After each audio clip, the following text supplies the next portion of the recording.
Sem esses animais, você provavelmente não estaria aqui agora. E não estou exagerando. A maioria das pessoas acha que os animais mais importantes do planeta são os grandes, os famosos, os que a gente vê em documentário. Leão, baleia, elefante. Mas a verdade é que os animais que realmente seguram esse planeta de pé são os que você nem olha direito quando passa por eles. Alguns deles você mata sem pensar, outros você nem sabe que existem. Hoje eu vou te mostrar os 10 animais que fazem mais pelo planeta do que qualquer coisa que o ser humano já inventou. E quando você chegar no número 1, vai entender por que eu disse que sem eles você não estaria aqui. Número 10. Morcegos. Vamos começar com um animal que a maioria das pessoas odeia, o morcego. Muita gente acha que morcego é sujo, que traz doença, que é coisa do mal. E tudo bem, eu entendo. Mas enquanto você está com medo desse animal, ele está trabalhando a noite inteira para deixar o seu mundo melhor. Um único morcego consegue comer mais de 1000 insetos em uma hora. 1000 em uma hora. Isso significa que uma colônia de morcegos em uma região consegue eliminar toneladas de insetos por ano, incluindo mosquitos que transmitem doenças e pragas que destruiriam plantações inteiras. Mas não para aí. Tem espécies de morcegos que são polinizadores. Eles visitam flores à noite quando as abelhas estão dormindo e carregam o pólen de uma planta para outra. Frutas como manga, goiaba, cajá e até o agave que dá origem à tequila dependem dos morcegos para existir. E tem mais uma coisa que pouquíssima gente sabe. O cocô de morcego, chamado de guano, é um dos fertilizantes naturais mais ricos que existem. Por séculos, agricultores usaram guano de morcego para melhorar o solo. Hoje, regiões onde os morcegos foram eliminados sofrem muito mais com pragas e com solo pobre. O morcego trabalha em 3 frentes ao mesmo tempo: controla insetos, poliniza plantas e fertiliza o solo. Tudo de graça, tudo enquanto você dorme. Número 9. Polvos. Esse aqui parece não ter nada a ver com ajudar o planeta, mas espera. O polvo é um dos animais mais inteligentes do oceano. Ele consegue abrir potes, resolver labirintos, usar ferramentas e se camuflar de um jeito que a ciência ainda não entende completamente. Mas o que ele faz pelo ecossistema é o que importa aqui. O polvo é um predador de médio nível. Ele come caranguejos, peixes, moluscos e é comido por tubarões, lontras marinhas e aves. Isso o coloca exatamente no meio da cadeia alimentar dos oceanos. E esse meio é o que faz tudo funcionar. Sem um predador no meio, os caranguejos e moluscos explodiriam em número e destruiriam o fundo do oceano. Com predadores demais, os peixes pequenos sumiriam. O polvo equilibra isso. Mas o que é realmente interessante é que os polvos vivem pouco. A maioria vive menos de 2 anos. Quando morrem, os seus corpos afundam e viram nutriente para centenas de organismos do fundo do mar. Um ciclo de vida curto e intenso, que alimenta o ecossistema de uma forma que poucos animais conseguem. E hoje, pesquisadores estudam a pele do polvo para criar novos materiais, tecidos inteligentes e até tecnologia de camuflagem. Um animal que já ajuda o oceano e ainda pode ajudar a medicina. Não é pouca coisa. Número 8. Cupins. Eu sei, você odeia cupim. Cupim destruiu o armário da sua avó, a viga da sua casa, o livro que estava guardado no fundo do quarto. Eu entendo a raiva. Mas se você tirar o cupim da natureza, o sistema vai abaixo. Cupins decompõem madeira morta. Eles conseguem digerir celulose, que é a parte dura das plantas, uma coisa que a maioria dos animais não consegue fazer. Isso significa que quando uma árvore cai na floresta, são os cupins que transformam esse material de volta em nutriente para o solo. Num estudo feito na África, pesquisadores descobriram que em regiões com baixa atividade de cupins, o solo ficava muito mais seco e pobre durante as secas. Isso porque os cupins criam túneis no solo que permitem que a água da chuva penetre mais fundo, em vez de escorrer pela superfície. Aquela estrutura embaixo do solo que parece um labirinto é uma máquina de irrigação natural. Os cupinzeiros também são abrigo para dezenas de outras espécies: cobras, lagartos, pássaros, mamíferos pequenos. Uma vez que o cupim abandona o cupinzeiro, outros animais ocupam o espaço. É uma cadeia de aproveitamento que não para. Então sim, o cupim pode destruir a sua casa, mas ele está literalmente construindo a floresta enquanto faz isso. Número 7. Peixe-palhaço. O peixe mais famoso da internet depois do Nemo, mas muito poucas pessoas sabem o que ele realmente faz.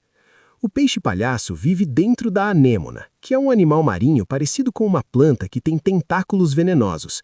A maioria dos peixes não chega perto. O peixe-palhaço tem uma proteção especial na pele que impede o veneno de fazer efeito. E essa relação entre os dois é o que chamamos de simbiose. Um ajuda o outro para sobreviver. O peixe-palhaço afasta peixes que comeriam a anêmona. Ele também come o muco e as algas que crescem em volta dos tentáculos, mantendo a anêmona limpa e saudável. Em troca, a anêmona protege o peixe dos predadores. Mas o que isso tem a ver com o planeta todo? Recifes de coral. A anêmona é um dos organismos que mantém o recife de coral vivo. O recife de coral cobre menos de 1% do fundo do oceano, mas sustenta quase 25% de todas as espécies marinhas. 1/4 de tudo que vive no mar depende do recife. E o peixe-palhaço é uma peça dessa engrenagem. Sem ele, as anêmonas ficam mais vulneráveis. Sem as anêmonas, o recife enfraquece. Sem o recife, 1/4 do oceano entra em colapso. Tudo conectado, tudo frágil, tudo dependendo de um peixinho laranja. Número 6. Castores. Esse aqui, sem exagero, é um dos maiores engenheiros da natureza. Os castores banqueiam rios e usam galhos, barro, pedras e troncos para bloquear o fluxo de água para criar lagos rasos onde vivem com segurança. E esse processo, que parece uma perturbação no ambiente, na verdade cria um dos ecossistemas mais ricos que existe. Quando o castor faz uma barragem, o nível da água sobe e forma uma área úmida. Áreas úmidas são os filtros naturais do planeta. Elas purificam a água, absorvem poluentes, guardam carbono no solo e funcionam como esponjas durante as enchentes, segurando a água que causaria destruição rio abaixo. Além disso, a água parada tempera mais rápido e cria um ambiente perfeito para anfíbios, insetos aquáticos, patos, peixes e dezenas de outras espécies. Um único lago criado por castores pode aumentar a biodiversidade de uma região em mais de 50%. Nos Estados Unidos e na Europa, onde os castores foram extintos em muitas regiões por causa da caça, pesquisadores têm reintroduzido esses animais em áreas que sofreram com seca e desertificação. Em poucos anos, o nível do lençol freático sobe, as plantas voltam e os rios se recuperam. Um animal que, ao construir a sua própria casa, reconstrói o planeta. Número 5. Fungos. E a relação deles com animais dispersores. Esse aqui é um pouco diferente, mas eu preciso incluir porque pouquíssima gente entende isso. Fungos tecnicamente não são animais, mas eles funcionam junto com vários animais de um jeito tão importante que eu não consegui deixar fora dessa lista. Embaixo das florestas existe uma rede de fungos chamada micorriza. Essa rede conecta as raízes das árvores como se fosse uma internet embaixo da terra. Por ela, as árvores trocam nutrientes, água e até sinais de alerta sobre pragas ou doenças. Uma árvore que está com falta de fósforo pode receber de outra árvore, através dos fungos. Uma árvore doente pode avisar as outras para que elas reforcem suas defesas. E quem mantém essa rede funcionando? Animais. Esquilos, javalis, cervos, insetos e até ursos escavam o solo em busca de fungos para comer. Ao fazer isso, eles espalham os esporos dos fungos por toda a floresta, expandindo a rede. Sem os animais que espalham os fungos, a rede encolhe. Sem a rede de fungos, as árvores perdem a conexão entre si. Florestas sem essa rede morrem mais rápido, se recuperam mais devagar e armazenam muito menos carbono. A floresta que você vê por fora é bonita, mas o que realmente faz ela funcionar está embaixo dos seus pés. E os animais que você nem vê são os que mantêm tudo conectado. Número 4. Tubarões. O tubarão tem a pior imagem do reino animal. Filmes, notícias, histórias de praia, todo mundo tem medo. Mas tirar o tubarão do oceano é uma das piores coisas que podem acontecer para o planeta. O tubarão está no topo da cadeia alimentar marinha. Isso significa que ele controla tudo que está abaixo dele. Quando os tubarões diminuem em número, as raias e os peixes médios proliferam sem controle. Esses animais então comem todos os moluscos e crustáceos. Sem moluscos e crustáceos, as algas crescem sem limite. Quando as algas dominam, sufocam os corais. Quando o coral morre, 1/4 do oceano entra em colapso. Isso aconteceu de verdade. Na costa leste dos Estados Unidos, quando os tubarões foram sobrepescados, a população de raias explodiu. As raias destruíram quase completamente as populações de vieiras, um tipo de molusco, em menos de 10 anos. Uma indústria pesqueira inteira desapareceu. Tudo porque o tubarão saiu da equação. Mas tem mais. Tubarões doentes, velhos ou feridos enfraquecem o banco genético do oceano. Quem elimina esses indivíduos mais fracos são os tubarões. Eles garantem que somente os animais mais saudáveis se reproduzam. É uma seleção natural que mantém o oceano forte. E em áreas onde há tubarões, as tartarugas e polvos ficam em movimento constante para evitar serem comidos. Esse movimento impede que qualquer área do oceano seja superexplorada por esses animais.